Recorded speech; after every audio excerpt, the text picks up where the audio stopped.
With that, the frozen flame shatters into 1,000 pieces. And with this, I solidify my transition into your world, extinguishing both the vermin Lynx as well as that disgusting puppet Riddell. Treading over the broken shards, Lilith puts out her other hand. The dark haze accumulates into a large rectangular shape.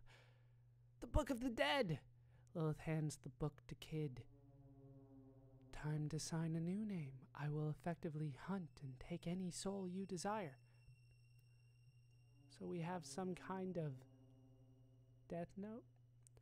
This is terrible. Hunting Lynx was one thing, but this is entirely another. I have to do something. Steal it or no, speak up and refuse for Kid? I don't know. Either way, Kid's gonna be upset with me. Let's just take it. I want to kill people. Thinking of the conquest of death that lay before us, I take matters into my own hands, snatching the book out of Lilith's hands. With all my might, I run as fast as I can towards the doors, but they're locked. Serge, what are you doing? Kid asks. I turn around and everybody's staring at me. I walk back, ashamed.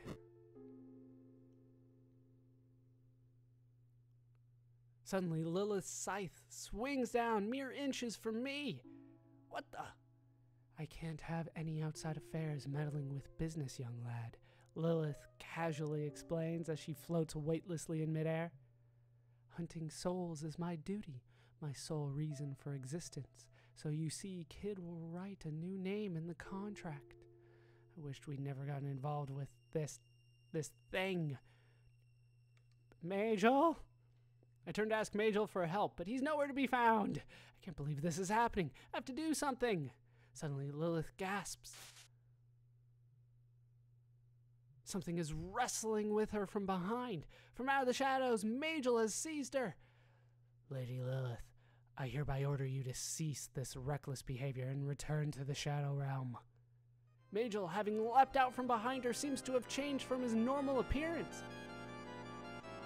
You, a shadow hunter? Lilith shrieks, looking down at him. You shall come with me, Magil growls, wrestling with the lightning-quick huntress. I see you are adept in the ways of the Jade Mirage, Lilith says, but I do not think I will be heeding your wishes today, hunter. It has been several hundred years since you've come here, terrorizing this world. Your powers surely have weakened since then, Magil echoes throughout the hall.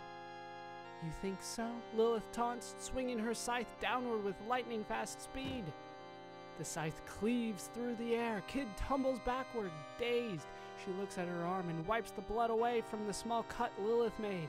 Suddenly she falls to her knees. Going into convulsions, a pale light begins to radiate from her chest. What's the matter, little girl? Lilith laughs, smiling cruelly. You see, hunter, my power here is everlasting thanks to the essences of these puny beings. She helped you, and now you're doing this to her? I shout. Circumstances have changed, dear boy. I take Kid into my arms as Magil and Lilith continue to battle with each other. Magil starts to volley deadly balls of fire which arc through the delicately crafted ballroom towards the huntress. As she nimbly dodges them, the blazing magic inadvertently flies over in our direction. Watch it, Magil, I yell, dragging Kid out of the way at the last second. What a glorious day this will be. 4 souls for the price of 1. Damn it, come on, Magil, get her! The aura above Kid's chest is getting stronger and stronger. The light is starting to grow more dense, coalescing into a solid ball of light. Despite her delirious circumstances, Kid opens her eyes just enough to recognize me and smile. Serge, thank you. Protect me. We're not giving up yet, Kid. It's the least I can do to comfort her. I don't know what else to do. I look up, narrowly avoiding another stray bolt of magic. The two fight mere feet in front of me with blinding speed. Scythe and flame violently collide as the fight rages on, a frenzy of scattered sparks and violent crashes. I huddle over Kid, protecting her from the blazing fight. Kid, stay awake. Please, talk to me. But then, The shimmering light finally coagulates into a radiant gem, solidifying just above her heart. The glimmering scarlet gem drops onto her chest as the aura ceases to glow. Before my eyes, I start to realize our dismal fate as I hug her tightly. From behind me, I hear Magil and Lilith deep in the throes of death. You shall return to the Shadow Realm. Now.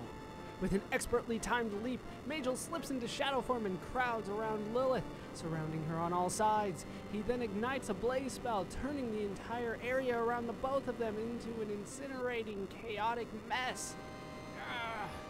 Moments later, a dark body leaps out from the fire.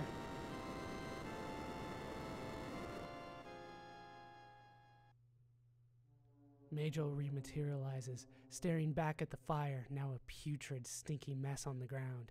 He walks over after a minute or two and stamps it out. But then, suddenly, Lilith leaps out from behind a column. Magil, no, I shout, but she's already got him. He's at the end of his rope. Vile witch, I order you back to the Shadow Realm with me. With him? What? Amidst the entanglement, I start to hear Magil's strained voice. Surge. Only you can thaw, kid, with your feelings. You must. And you, His Majesty, is looking forward to your return. And with that, the two phase out of sight in the blink of an eye. Silent and alone, I wrap Kid's body up in my arms once again, hugging her body tightly to me. Staring into those delicate, soft eyes of hers, I can't help but think of all we've been through. Tears roll down my cheeks as I continue to hug her limp body. I look at this shiny gem. Was it all worth it? All this trouble? All of this death? I continue to sob, tears falling onto the flame. But then, suddenly, the flame starts to become hotter and hotter. I let go of it, but instead of falling to the ground, it hangs there, suspended in midair. It travels over to Kid's chest, where it begins to thaw back into an aura of light. The blaze glows like ember, containing an aurora of the 7 prismatic colors before being absorbed back into her heart.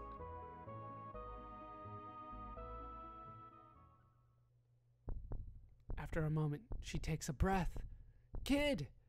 Ecstatic, I hug her again and again with tears of joy flowing from my eyes.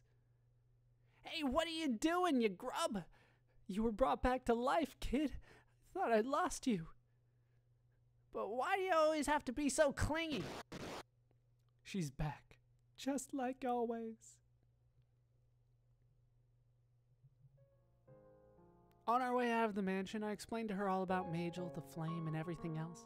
She didn't seem to remember any of what happened after Lilith had struck her, and so we bid farewell to Magil. I hope he's okay, wherever he is. Lilith, on the other hand, I'm sure she got what she deserved. As for Kid, I'm glad we've learned to grow and live together. Having started out as a nomadic musician, I look back at myself and realize I've come so far since then. We've come all this way, and with everything leading up to this moment. I'm confused. The years go by, and I find myself growing older bit by bit. One day, long after all these incidents have come to pass, I take a good look at myself and wonder if I've got any of that adventurer's spirit still left in me.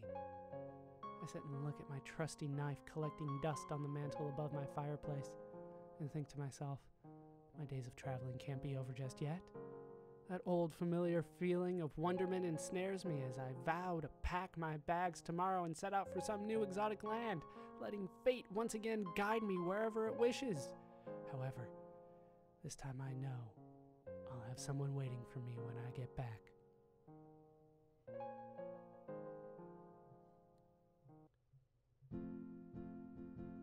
And that's the scenario. Once again, I'm a little confused by this one. Kid apparently settled down at the end of this, and Serge is now adventuring all by himself because the knife that he had stored on his mantle, which is kind of a weird place to store a knife, is calling to him. So off he goes again, and I will meet you after the credits. And that is the final official scenario of Radical Dreamers. Like I said before, there is a secret, at least one, that I do want to show off. I need to test if the other one is real or not. But number 7, the Shadow Realm and the Goddess of Death is now done. And they do tell you that there is indeed a bonus. So we're going to go for it. I heard that there is a secret on top of that. We will test that. I'm not sure. I have not actually seen it done. But I did want to take this opportunity to talk a little bit about how I feel about all these bonus scenarios. I felt like I talked about scenario number 1 well enough, or at least to some extent. And I felt like this was a good time to talk about the rest of the scenarios. I feel like there's, to be honest, I feel like there's too many of them. I would have liked it if there were fewer. I liked them, but it started to get a little exhausting towards the end, that there's just, oh, here's another one, and here's another one, and none of them have anything to do with each other, and it doesn't feel like there's anything that is kind of learned from it, although, you know, I'm kind of going into it expecting to learn things about Chrono Cross, so my opinion on that is a little jaded, but that's just kind of how I feel about it. They were entertaining. I liked them. I liked some more than others. To be honest, I liked, 2, 3, 5 were probably my favorites. 4 was just way too weird for me. And then 6 was also weird. Not nearly as weird as 4. 7, probably somewhere in the middle. It was okay. Reminded me way too much of... It is Death Note, right? I'm getting that name right? If it's been a while since I've seen it, so you have to excuse me if I get the name wrong. The one where you write the name in the book and then people die. It's the concept of this show. Apparently it was here first, and apparently it's a traditional folk tale that I was unaware of, probably Japanese. But those are the scenarios. Like I said, there is still a little bit more that I wanted to do with the bonus, so we will take care of that next time. That is going to do it for these parts of Radical Dreamers. I've been Baller Scuba. I've been joined, as always, by 7 scenarios.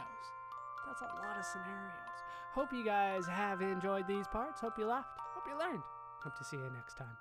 Thanks for watching.